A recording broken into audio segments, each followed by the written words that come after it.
ما في بيتك كان في بيتك. السلام عليكم. وعليكم السلام ورحمة الله.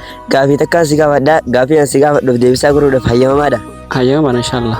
Ummaan ante lubbuudhaan ni jirti. الحمد لله. Alhamdulillah eefa ummaan ante lubbuudhaan jiraatte mee jaalala ummaan teetii harmee ante hangam takka jaalattaa jaalala isiidhaan nu ibsime. Dhugaa dubbachuudhaaf jaalala isii qabu ibsuun nutti ulfaata. Ummaa biyya wallaahi eega rasuula rabbi sallallahu alaihi wasallam ni hedduun jaaladha. Maashaallah bakka ammaan tana irratti dawwaltee ummaa tiyyaas dura yoon ifin siyaarsa dhiifamaa jetteeni irratti dawwaluu ni dandeessaa? Ni danda'a. Irratti dawwalime.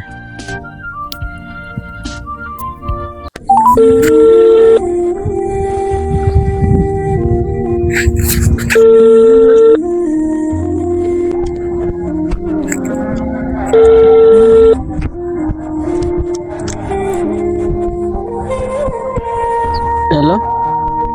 آه. السلام عليكم. وعليكم السلام. نقام مية.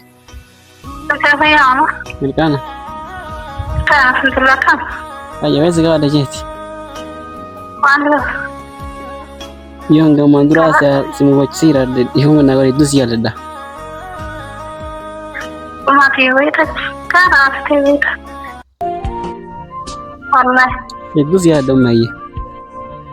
والله يعني يطلبوا ريال سيارة كم ده سيارة والله ما تبي كان في كانت ولا كتير بيت ماري والله. أيوة مية. عمري ربي عليه ريسو. آمين آمين.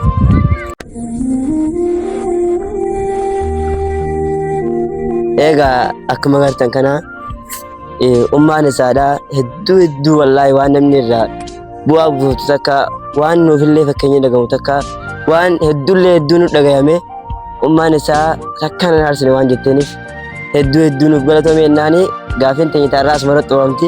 Wassalaamu alaikum warahmatullaahi wabarakaatu.